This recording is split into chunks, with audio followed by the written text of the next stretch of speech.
For most of us, when we see a swarm of bees, well, we take off running. Yes, just like that camera did. Just ran right away from us, but it's back now. That's right. You know what? But the sting is the last thing we should actually be worried about, Denita, because they're the ones in danger. And the Now's Lauren Wilson explains that could spell big trouble for our food supply and your wallet down the road.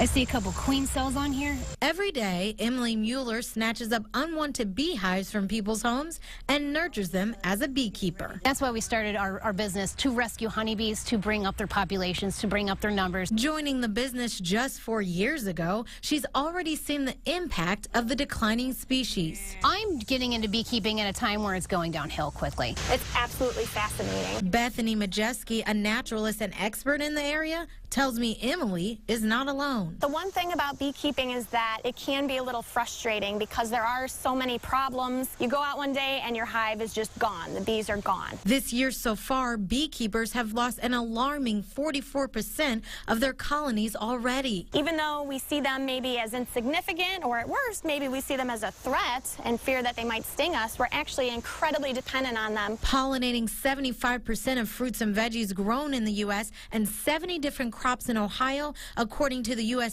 Not having them could leave a more than $15 billion economic shortfall to the agriculture industry. Bees are incredibly important insects. So why are they all dying off? Well, the answer to that could be more complicated than it seems. Some big players include pesticide use as well as habitat loss, so loss of the plants that they would find out in the wild. Others say bees aren't mating at the rates they used to, but whatever the case, Emily tells me if something's not done, she fears the worst could come to pass. You know, we have to have honeybees or we're all going to die. Now, one of the solutions to the problem, experts say, is for people to start their own backyard beekeeping and growing native plants at home, encouraging the busy bees to get to work and eventually multiply. For the Now, I'm Lauren Wilson. Chris, back to you. Okay, Lauren.